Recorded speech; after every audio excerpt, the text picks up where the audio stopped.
Yeah, hey everyone, I'm Kurushi Drive, and I'll be running Afterimage, which is a 2D Metroidvania developed by a Chinese indie studio. And this game is very cool. The speedrun is going to be very fast-paced and awesome. I won't be doing this alone. I'll be joined by Helix for my couch commentary. Hey, hello. I knew nothing about this game going in, and Kurushi has taught me a whole bunch, and I now have like 5 pages of commentary notes. So that should explain just how much of a wealth of knowledge he is about this game and how prepared he is to showcase this game. And people in the crowd, make some noise. If y'all are not here, y'all are missing out, I promise you, because this game is sick. Y'all don't know. Y'all staying up to watch this? Making the correct decision. Yeah, you guys are going to love the speedrun. It's for a category called The Essential, which is just the name of the ending. We'll go over what that entails later on in the run. Also, just before we start, we're going to be running on the advanced difficulty. This game has 2 difficulties. Normal was added in the December update. Advanced is basically what the game was beforehand. We'll be running on advanced today because that's what most runners are used to in the community. Timing starts upon selecting this difficulty here, so I'll count down from 5. 5, 4, 3, 2, 1, go. All right, here we go. Best of luck. And we do have an outfit selection from the bid war, so which one won? The winner of that is Molten at $500. Ooh, Molten, okay. You guys have excellent choices for that. So this is the Molten outfit. Ooh, I like that. So yeah, for the start of this run, we're in a basically tutorial section. We start with the dash, which is great because it allows us to move a lot faster through this section. We're already going to be collecting a couple of what are called dues, which is the currency for this game. And we're going to be using these dues for fast travel as well as enhancing the weapons that we collect along the way. But apart from that, it's just nice and deft platforming here as we approach the first boss in this tutorial section. Yeah, this is a whole lot of tutorial. You're noticing a dash. That's going to be a pretty big movement mechanic for a while. There's an upgrade we'll grab soon that makes the movement pretty cool, a little bit ridiculous. Yes, it's going to be sick when we get there. But this boss, we're already employing a very cool combat mechanic that allows us to just melt through the bosses. The way you shred that boss gets me every time. Yeah, it's hilarious the sound it makes too. But for the second phase, we're taking an intentional death. We got a bad pattern, but it's a little finicky with the spacing you need for it to get the pattern that instantly kills you. But yeah, it's a scripted death that takes us to the next part of the game, and it sets up the story events in which we see that the main character is able to revive at these trees called confluences. But first, we're just going to make a quick backtrack here for this potion. And one thing I should mention about the story, the main character's name is Renee. She's an amnesiac. Right now, she's basically set on a quest to reunite with her mentor, but she needs to recover her memories along the way because there's a lot about this world that she does not know. A lot of dangers, a lot of friends that we can make, but we're not going to meet a lot of those people because we're speedrunning here. Yeah, that makes sense. Yeah. But we're also going to be grabbing here our first new weapon. This is the wooden scythe, and we're already going to be employing it with this technique that I showed against the first boss, which is called crouch cancel attacking. Helix, if you would like to talk about this a little more. Yeah, love that long jump. Yes. Saw it and was like a little confused. I was like, oh wow, you're attacking really fast. It's just attacking, canceling that attack animation with a crouch, crouching for as little time as possible, of course, and then attacking again. So when you break it down like that, I think it's rather simple. You were telling me though, Kurushi, that it's a lot harder than it looks. Yes, it's all rhythmic. Ideally, obviously, you want to go fast, but it turns out that actually just consistency will keep up your DPS as opposed to outright speed. But obviously, if you want to get top level times in this game, speed is ideal. We're going to be seeing this combat mechanic throughout the whole game, throughout the whole run. It's central to both sword combat and scythe combat. But we're now in the second area of the game. This is called Rainbow Plains. We're going to be hitting this due again for some currency. But at the end of Rainbow Plains, we're going to be encountering a boss that we'll be seeing quite often throughout the run, and she's a pretty important character in the story. For now, her identity is a little mysterious, though. I'll play along with the game and call her triple question marks, because that's the name that you'll see when we encounter her in the boss fight. But until then, this is actually not a bad time for donations, because we're still on a relatively chill part of the run. That's what I love to hear. I have a $100 donation here from Zenryoku, who says, had to stay up to support my fellow fighting game enjoyer. Continue to strive towards a better future through gaming. You got this, bud. No strives in Zenryoku, I'm sorry. Oh, no. But thank you so much for donating Zenryoku. Do we have time for one more? Definitely. All right, Retro Rage sent in $10, says local fighting game hater here. Congrats to the GOAT, Kurushi Drive, for making it to SGDQ. Just wanted to ask the big question, is Afterimage a fighting game? Good luck on the run, Kurushi. May the boat do the boating. May this donation go towards Runner's Choice. What is your Runner's Choice, Kurushi Drive? I'll have to come back to you on that All right. since this boss is engaging. But yeah. So yeah, this is triple question marks. First kind of long boss fight of the run. We're already employing the crouch cancel attacks with the scythe, and we got her in a real back state, but we didn't get the ideal manipulation, which is to keep her stuck in a corner. So the alternative is to damage take this pillar's attack and use that to continue our DPS and finally close it out with some more crouch cancel attacks. And overall, pretty decent fight. You see what I'm talking about? It takes the handoff after that fight, flawlessly explains it while performing it. You see what I'm talking about?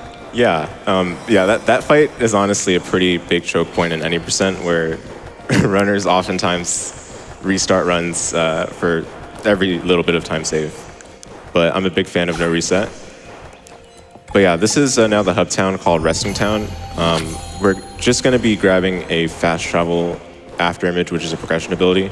It's only going to be used once though, so it's not a super major talking point. But next we're going to buy 6 resting potions, which is the real fast travel of this run. And we'll be using these to teleport to save points throughout the entirety of the land of Ingarden. Yeah, so our next area here is going to be a resting path. We're just going to be flying through these areas, guys, so please bear with me. But before we go into the depths of resting path, it's worth noting that anytime there's like a resting potion just randomly set in any spot, it's worth grabbing it in this category because not only is this a long category, but it just helps with improving the routing's efficiency. So in Resting Path, the main goal is to collect the next progression ability, which is Slide.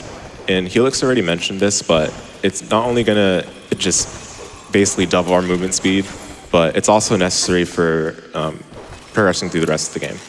So. Yeah, keep an eye out for when we get Slide. Well, you'll notice it. Yes. I don't really need to say that. You'll see. But yeah, before we go deeper into Resting Path, this elevator didn't activate. Before we go deeper into Resting Path, we're gonna quickly make a detour up here to grab another weapon upgrade. This is the Bronze Scythe. And you'll notice that, yeah, this is quite out of the way.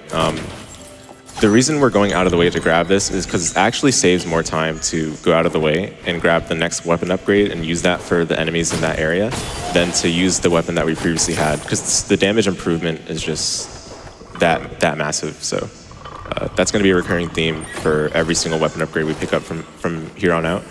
And usually the weapon upgrades will be from the Scythe weapon class because that's the most comfortable speedrunning weapon class. The sword is also good, but we don't find good enough swords early enough in the run for that to be used by comparison. So Slide will be dropping from a mini-boss.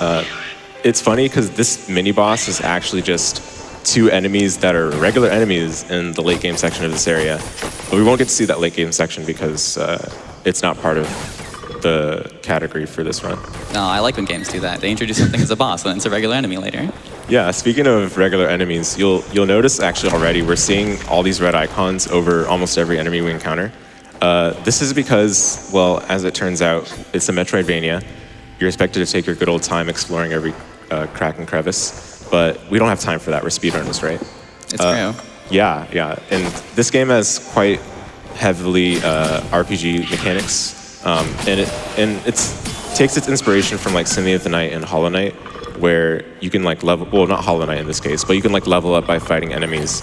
But in the case of the speedrun, we don't have time to fight every single enemy we come across, so the main thing we'll be doing is just dodging enemies to avoid contact damage, which does mean, unfortunately, that we're going to be quite underleveled for the most of the run. But here's said mini-boss I mentioned earlier. These guys go down pretty quickly, and they make funny noises when they get hit. It's every time. It's so comical to me, the way you just shred these guys. Yeah, crouch canceling is really powerful.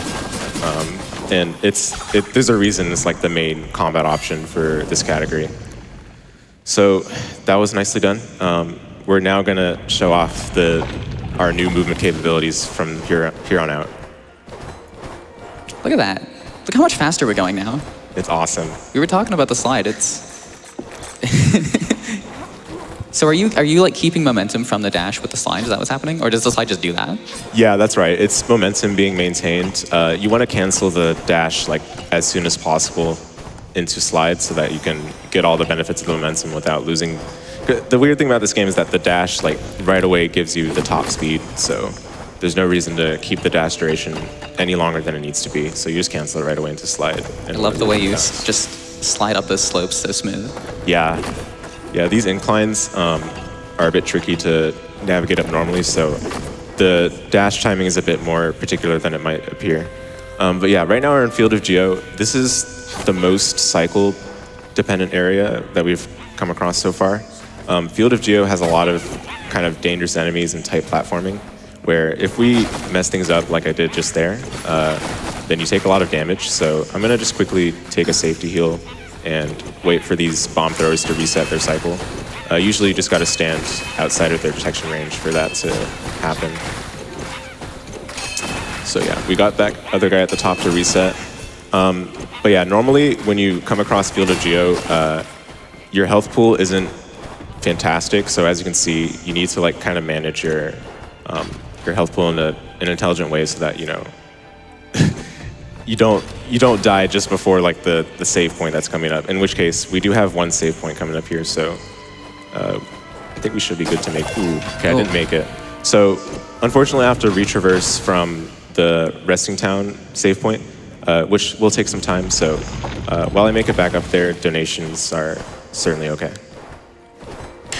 We have some donations coming in that are more than okay. And in fact, we have a $1,000 donation from Dre Day, 0560 says, I hope everyone is enjoying themselves for a great cause. It makes my heart swell with happiness. So incredibly kind. We have time for more? Absolutely. Go for it. All right. Kona Rican sent in $10, says picked up Afterimage sometime back and haven't gotten around to playing it. Looking forward to seeing what I can look forward to. We get to see it all here at GDQ. Yep, you can keep going. All right, I have a $25 donation here from Trainer Anade, who says there are some really cool prizes that I just have to donate towards. Let me tell you about some of those amazing prizes. At that $25 level, Trainer Anade has been entered into a chance to win a Turnip Bloy plushie and a double electric Kirby painting. If you want to see any of these gorgeous prizes for yourself, you can head on over to gamesdonequick.com/prizes. You can see them all. The prizes are great, and the segments explaining them have also been great this event. They have been absolutely fantastic. I agree with you 1,000%. All right, so we're back where we left off. Here's the save point I mentioned earlier. Pretty soon we're going to be encountering the next boss in the next area, and that boss will give us the next progression ability, which is called, well, not called, but it's double jump. And packaged with it is dive kick, and it's honestly my favorite new movement upgrade in the game. You guys will love it when we come across it. But first, we're going to make use of what's called a long jump to grab this next weapon upgrade to use for said boss. And usually, again, the weapon upgrade that you find in a new area is going to be better for the enemies in that respective area than the ones we had before. Yep. In the case of this weapon, we're going to be using its jump attack animation to like deal a lot of damage with short hops, and it's a stark contrast from the crouch cancels we've been using up to this point, but it's certainly worth against this boss because it has like a second phase where it summons feathers, and this weapon is much better suited for deflecting those feathers than the scythe. Emerald Falls, fun fact, this is the name of the area that we're now in. This has my maybe favorite or second favorite music theme in the game. The music in this game is just incredible, so that's going to be a recurring theme throughout. I love the music and just the sound design in general of this game. I was talking about it as we were setting up, but I haven't heard it before now, and the atmosphere that it helps create, it just matches the overall aesthetic of the game really well, I think. Yeah, it's awesome. I like anytime I'm doing like the crouch cancel attacks, the crunch is just so satisfying. It's cool. There's also a couple of enemies that do have voice acting, but unfortunately we kill them too fast before we're able to hear it. Speedrunners. Yeah. All right, so here's the boss. Its name is Loss. I'll go ahead and keep quiet for this one because I do need some focus.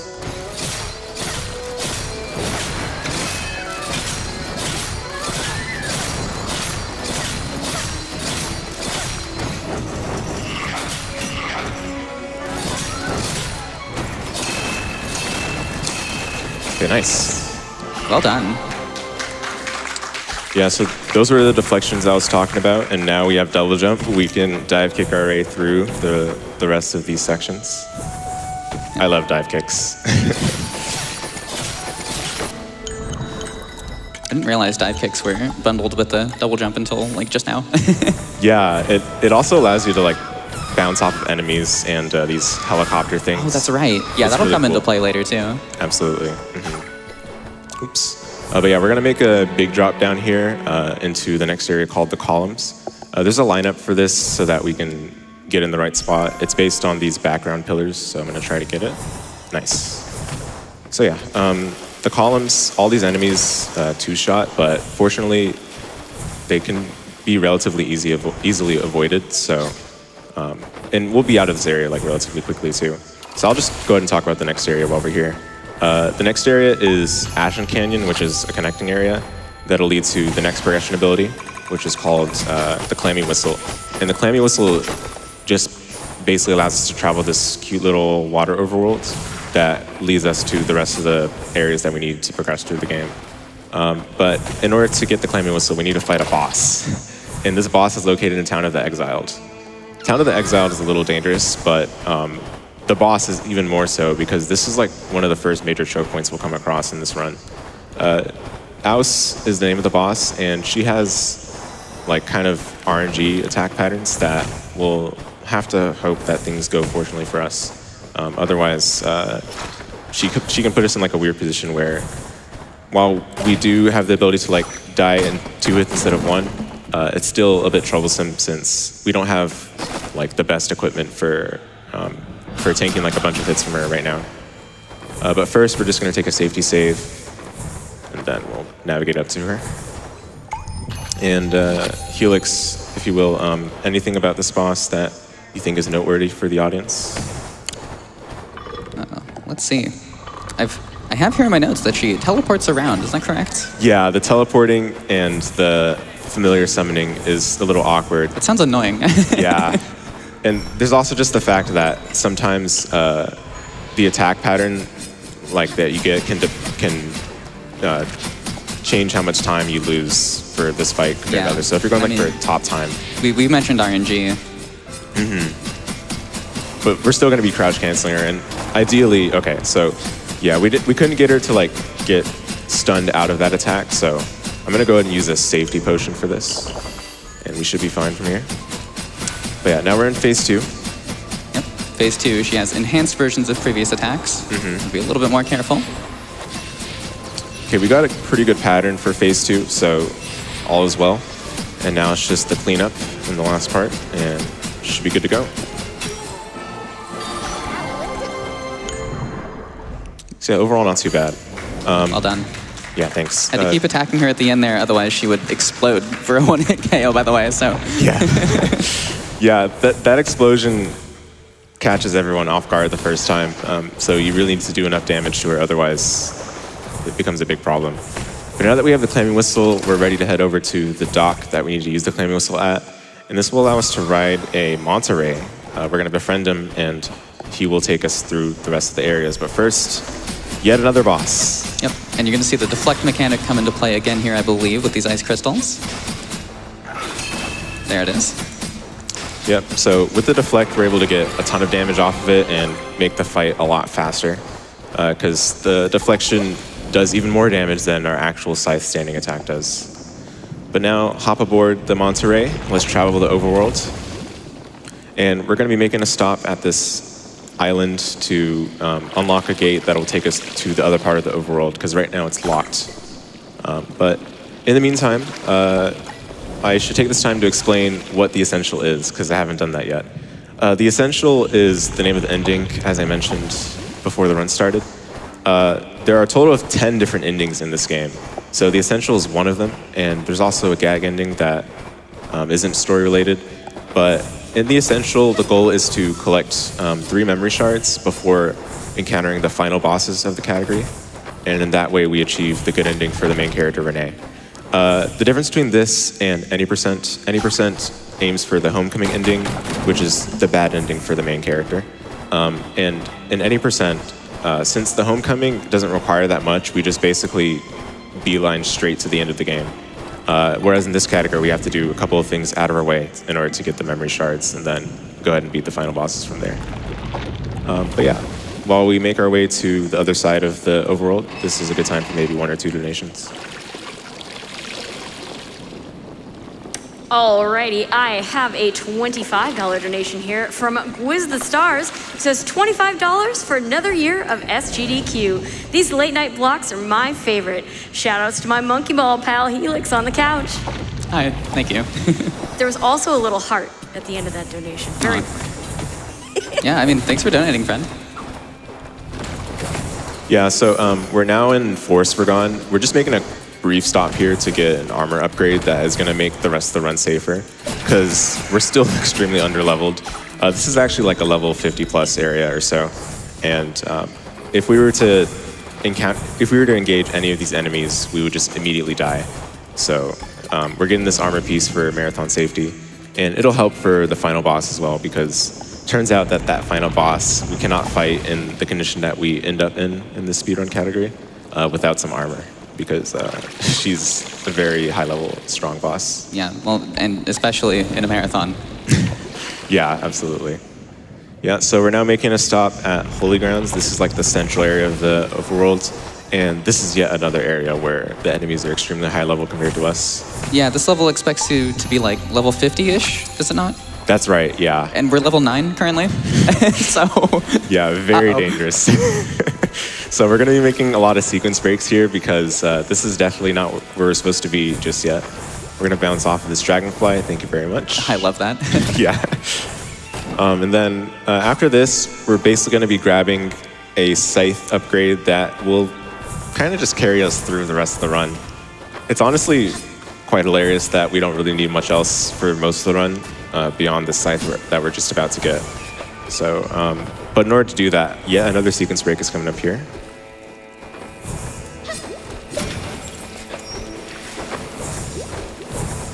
There we go. Nice, well done. Thanks. Had to manipulate the dragonfly a little bit, so... Yeah, sometimes its movement isn't uniform either, so it's necessary to adjust a little bit. So now we're gonna dash our way through the next part of Holy Grounds, and this is approaching Grand Archives, not just yet, but this section is very, very scary, so I'm just gonna have a little bit of silence for this brief amount of time.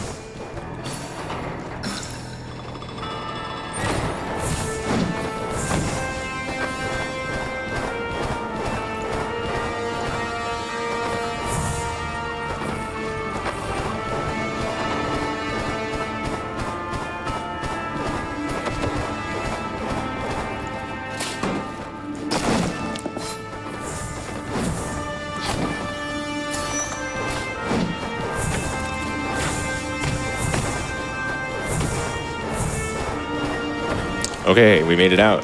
Let's go. Yeah, so I took 1 hit. That's why we needed the armor, because otherwise I would have died to that without the armor. Yeah. You were seeing Furushi straight up dash through enemies because he was going fast enough to where he could just dash through them before their collision boxes load. Yeah. And otherwise, if he was a little bit too slow, he would have gotten hit. And you've seen how much damage those things do now, so close one. Yeah, it's definitely not intended, but it's a minor glitch that's allowed and restricted. And we're now going to just be unlocking some shortcuts that'll allow us to make it easier to travel through this area when we come back to it, because yes, we will have to come back to it for some story-related events. But for the time being, we're going to make our way out of here. And there we are. Yeah, so next up is probably 3 of the hardest areas in any percent. It'd be Whispering Forest, then Forest Forgone, then Silent Coast. Whispering Forest, the main goal is to collect the next progression ability. It's the wall jump ability. But there's going to be a sequence break that we're going to use there to cut down the traversal time by as much as 30 seconds. And this sequence break was discovered relatively recently. And I pride myself in it because I was the one that found it. Although we do have a different method of employing it for the marathon context, because the way it works is a little different depending on the frame rate of your game. Interestingly, if you have VSync off, then the effect that the sequence break produces is slightly different. So let's see if we can get it the first try. But otherwise, as we make our way up to that part, some donations are here, maybe one or two. Sure thing. I have a donation from Monkey Thief for $50 who says, donating for 10 tickets to the hype train for me and 9 others that can't afford it themselves. Putting it towards the showcase as we always want to see more GDQ. And Monkey Thief is talking about the newest incentive that just opened up. We have an Easter egg showcase for Sonic Project 6 that we are looking to unlock. We need $12,000 for that. We are on our way at 155. Please keep those donations coming in. Make sure you click on that showcase so we can see it later today. And here's the sequence break. Yep, I'm going to try to go for it like maybe 10 tries, and hopefully we get it. But it's very, very finicky. Yeah. Yeah, this is quite difficult.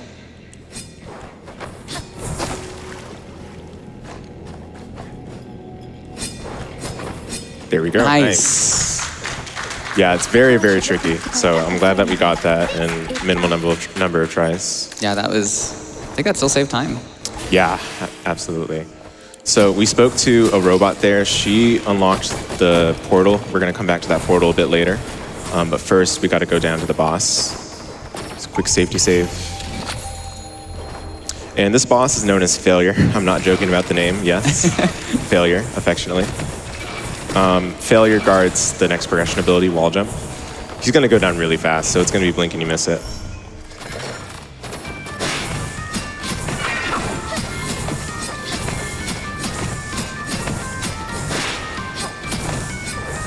So phase 2 now, we crouch in a corner and avoid all of this, and then we just combo it, and it'll die.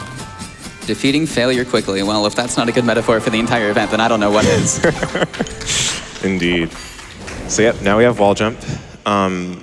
Wall jump is not needed to beat the game, at least for any percent, but wall jump is certainly needed for the essential category because there's an area at the tail end where we're going to be just doing some vertical scaling, and wall jump is absolutely necessary for that.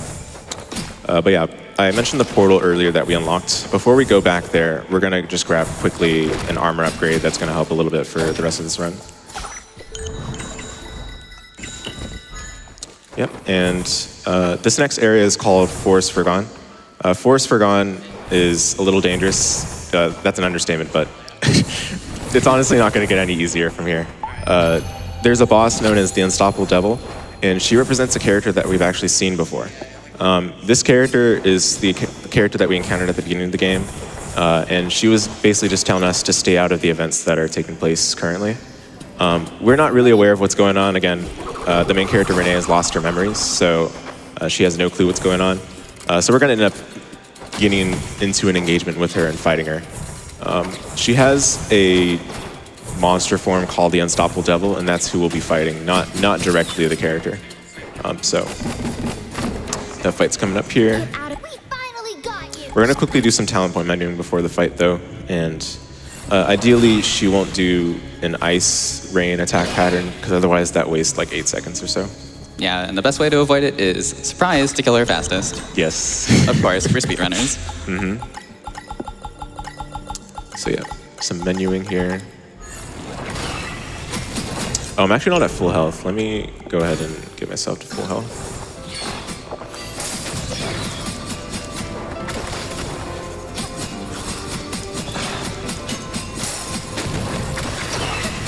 Nice. She didn't do the ice rain.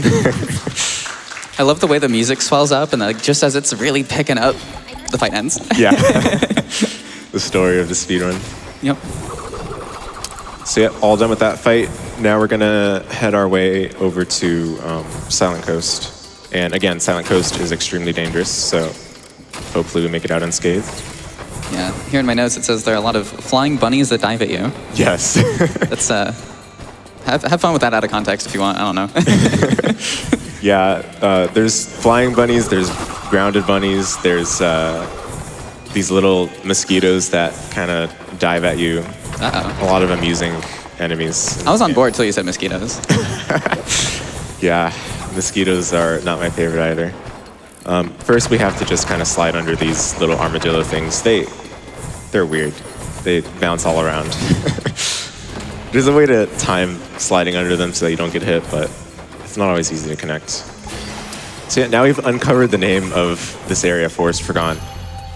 We're going to take a save here because we're actually going to come back to Forest Forgone. This very spot, we're going to come back to later on. But for now, let's make our way over to Silent Coast.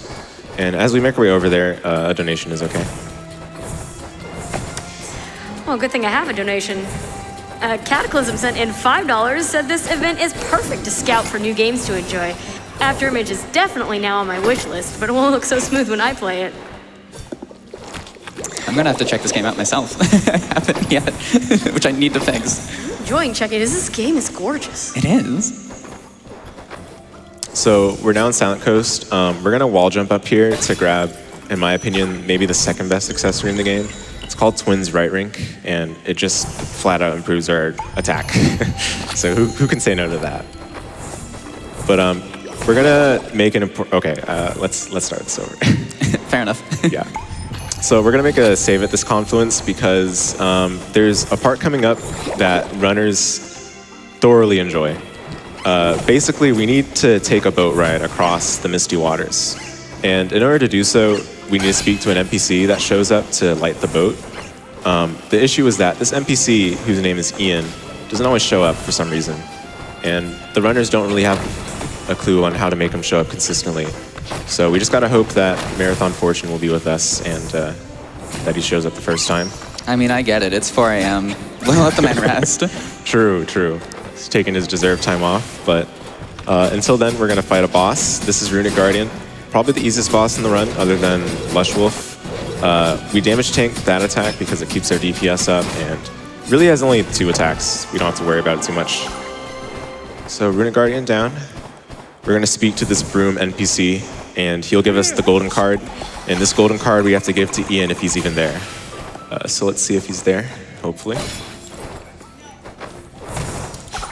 I wouldn't be surprised if he's still sleeping. After all, it is rather late in the morning. I wouldn't want to show up to work at 4 a.m. either. I'm just saying.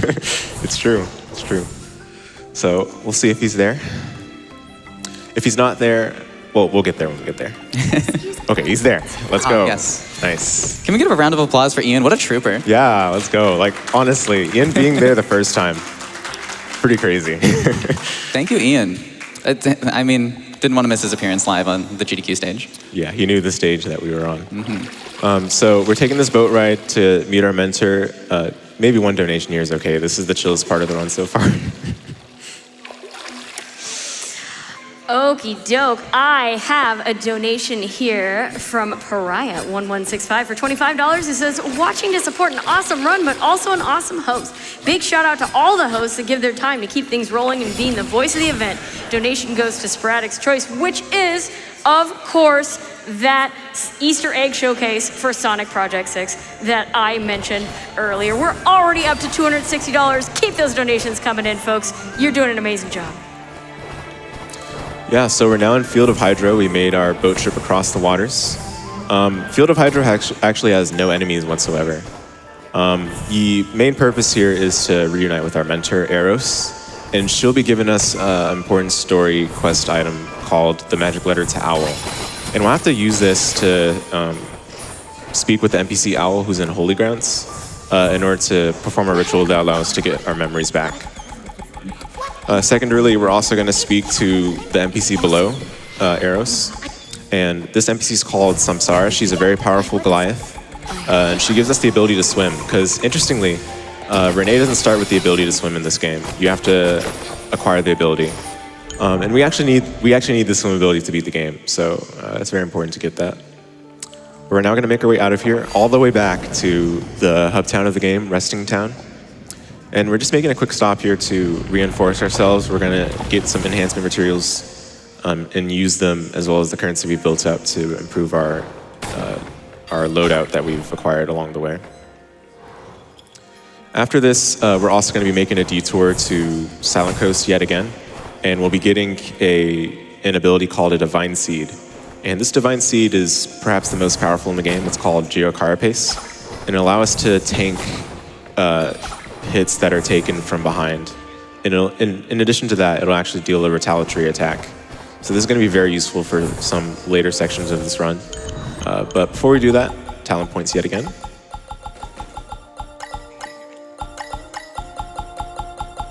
And all these talent points, they'll serve an important purpose later on, so we'll come back to that once we get to the later part of the run.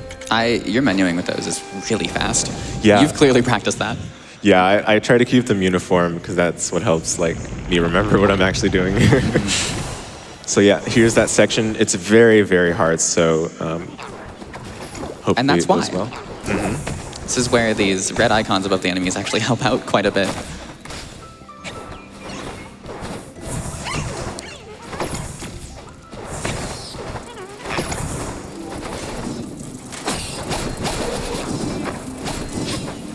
Okay, nice. We made it out of there. Well done.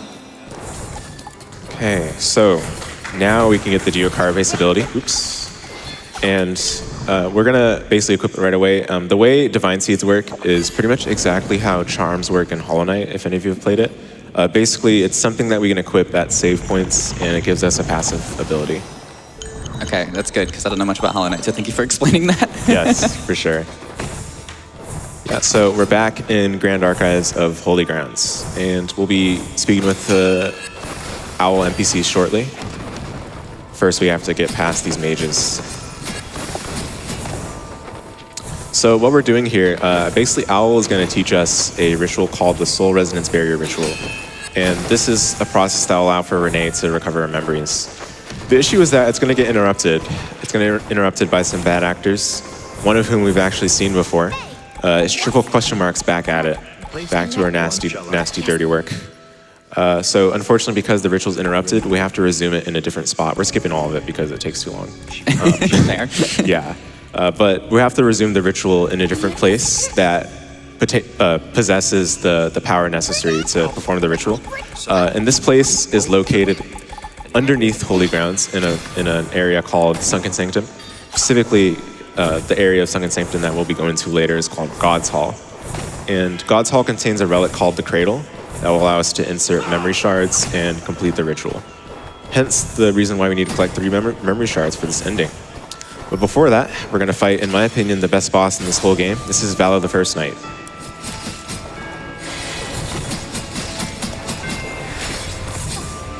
Probably the most difficult and most satisfying boss fight to learn in the whole run. That goes for any category, really. But the way she works is pretty complex.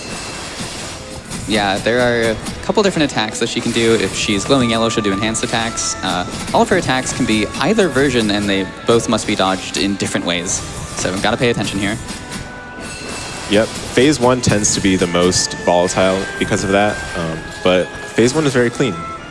So, I said Phase 1, right? Uh-oh. Mm-hmm. She's not down, okay. Yeah, we gotta fight her again, all over again. The good thing is, this phase, she does damage over time to herself. So all we gotta do is just kind of hold it out. The issue is that her defense is also greatly increased. So we won't be able to do that much damage to her directly. But the reason why we're still doing damage to her is because we're speedrunners, we like going fast. So this just speeds up the process of the damage over time. Yeah, I was gonna say, it's a little bit of a war of attrition, but anything we can do to make it faster, we will. Like we keep saying, we're speedrunners. Mm-hmm. I say we, like I've ever played this. I would not be nearly this good. No, yeah, the philosophy transcends each individual game. That's nice true, part. it does. As you will see throughout the week. So yeah, this boss fight is just about finished. The issue is that you have to dodge this last attack, because this attack fills the whole screen except for the corners. And if you get hit by it, it one-shots, and you gotta start the fight all over again. This is something that every new player gets hit by the first time. It's the knowledge check of all knowledge checks. But yeah, now that she's down, we grab her sword that she drops. This is Scorching Judgment. It's a great sword, so not the same weapon class as any other weapon we've encountered so far. But it's important to grab this because we're going to be using it for the final 2 bosses. It has a weapon skill that's basically a parry, and I know all of you out there that have played action games before love your parries. So this parry is going to be used as an important method of ensuring that we don't get one-shot by one of the final boss's attacks. Yes, extremely, extremely important. So yeah, we're dashing, sliding, making our way over to Sunken Sanctum. And while we do that, maybe one donation is okay here. Sure thing. I have a donation here from Beanie Feenie for $100. It says, "This is the first GDQ I'm getting to watch with my son. Even at 2 months old, he's already fascinated with all the colors in the game so far. Looking forward to seeing his reactions throughout the rest of the week." I'm sure if he's awake to see this one, he's absolutely fascinated. I'm certainly fascinated. I was fascinated when you invited me to commentate for this game, and I saw it, and I'm like, that looks sick. Yeah, this game is truly awesome. And again, it's an honor for me to be running this at GDQ for its first ever time at GDQ. So yeah, we're now in Sunken Sanctum. We just grabbed an armor upgrade. It's the same deal as the other armor. It's just going to help for late game. And this armor happens to give the biggest improvement to our health pool, defense, and attack. But we're now in Sunken Sanctum. This is a completely submerged area underwater. And there's no enemies, there's just electrical cube hazards that we have to make sure not to get hit by. Oh no, not geometry. Yeah, geometry, my worst nightmare too. But yeah, now that we're out of that section, we're just going down here to grab what's known as the key to God's Hall. We need this in order to get to the lowermost section of Sunken Sanctum. And God's Hall is where we'll complete, again, all of the story-related events that finish off this category. But we're not going to be ready to complete that just yet. We do have a couple of other things to do, namely gather some memory shards, because we haven't gotten those yet. Exactly. Still need those 3 memory shards to get the best ending. Interestingly, we have actually 1 memory shard right now, and this was given us by Eros, our mentor. She gave us one when we spoke to her in Field of Hydro. But we need to find the other 2, and their locations are relatively arbitrary. This game is very exploration heavy, as it tends to be with lots of Metroidvanias that follow in line with the Symphony of the Night and Hollow Knight inspiration. But these 2 memory shards in particular make the bulk of the rest of this run, the quest to get them. So we're gonna get past this last water section of God's Hall, or excuse me, Sunken Sanctum, make our way to God's Hall. This is a door leading to it. And we're gonna make a save at this last confluence in God's Hall, because we're gonna come back here later. But we're not yet ready to do the last sort of things for this run. So once we do that, we're gonna go all the way back to Forest Forgone. Thought it was Forgone. Why are we going back here? Well, we need to get a progression ability for one of the memory shards. This progression ability serves exactly one purpose, and it's this one memory shard. This progression ability is known as, well, it's got I think it's called Plate of the Kingdom or something. It's basically just a ground pound, ground smash, ground break, however you want to call it. It's guarded by a boss known as Xenowatcher. And this boss doesn't have too much interesting about it necessarily. I mean, after all, we're kind of killing these bosses too quickly for them to be explained in the first place. But this boss in particular, since we have so many powerful weaponry and abilities at the moment, we're pretty much just going to face tank it. Yeah, my notes say that you're powerful enough to mostly just ignore this boss. Exactly, yeah. And in order to keep ourselves in good TPS position, we're going to be turning around quite often whenever it does an attack to reduce the damage greatly thanks to Geo Carapace. Yep. We have an ability now that will greatly reduce damage when we're hit from behind. That's exactly right. All right. Xenowatcher's acting up a little bit there towards the end, but we now have Ground Break. We're going to make our way back to Whispering Forest and get the memory shard that I mentioned earlier, locked behind Ground Break. The memory shard itself is actually not in Whispering Forest. It's in Frozen Veins. And Frozen Veins is probably the smallest area in the game, but thankfully we don't need to spend too long there anyway. It's just the memory shard and then we're out of there.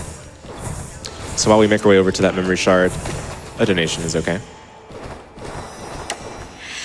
I just want to remind everybody that in addition to our incentives, we also have all kinds of bid wars open that you can bid on. We have 3 of them coming up for Live a Live, including you can bid on Masaru Takahara's name, you can bid on Oborumaru's name, you can bid on Pogo's name. All of those are open right now. Do remember to click on those incentives and bid wars when you're getting no donations in to Doctors Without Borders. Yeah, so we're back in Whispering Forest again after getting the memory shard.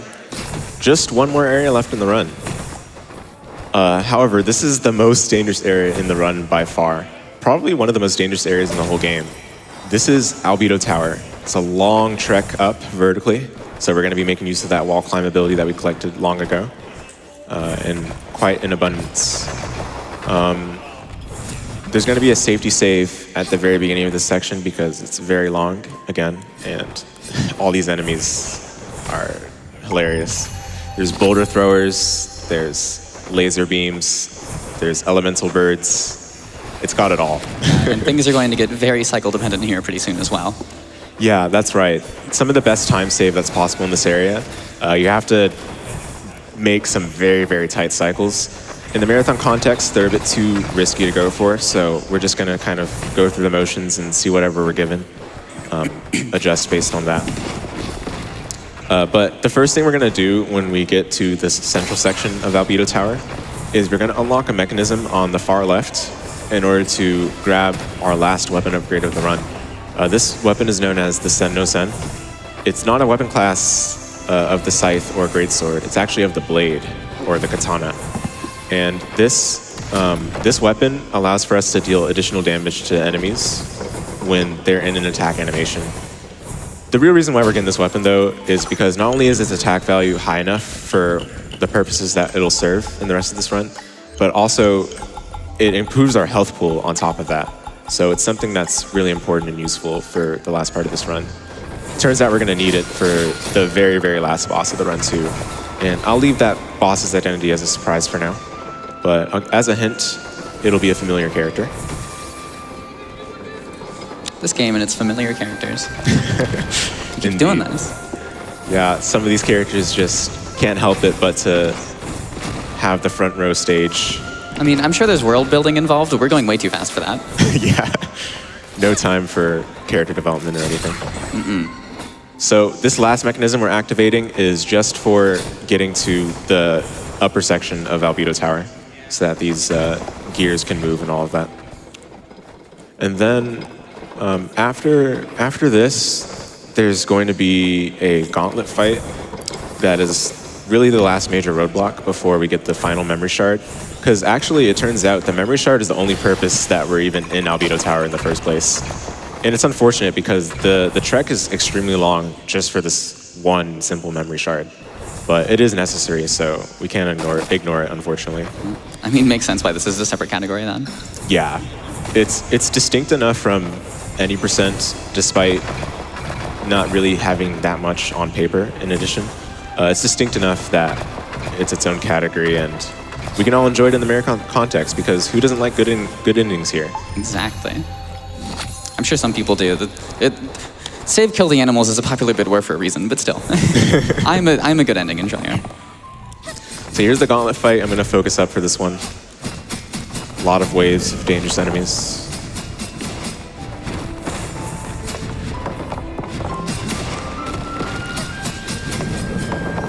Here come those. Yeah, there are the birds. This is a 5-wave gauntlet. Yep, this wave is like the most chill one, because the birds just kind of dive at the same spot. We can kill them together. These last couple waves are mix and match of the previous enemies. This is the last wave here.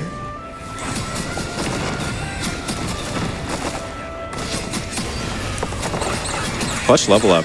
That actually restored my health, so that was excellent. Oh, nice. I didn't know it did that. Yeah, it worked out quite well. So yeah, that's the last major roadblock. There's just one more annoying little laser section here that I'm going to try to hit a tight pogo to save some time.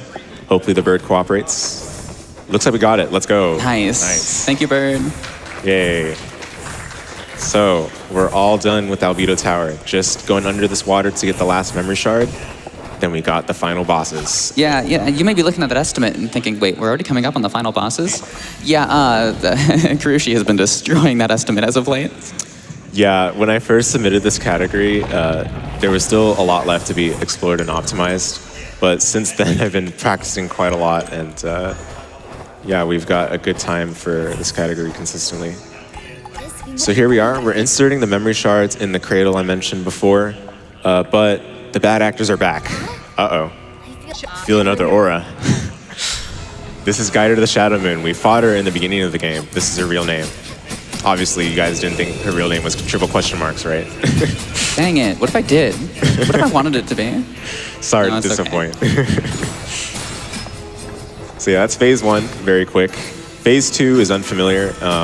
She turns into this translucent being where she has attack patterns that she teleports from different sides of the screen, summons light rays and light beams. This attack is annoying because it wastes a lot of time, but it's still fine to dodge.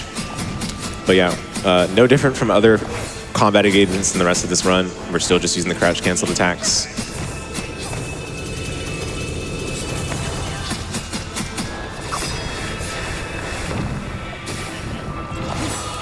If she does the portal strike, we should see the parry. Oh, there it is.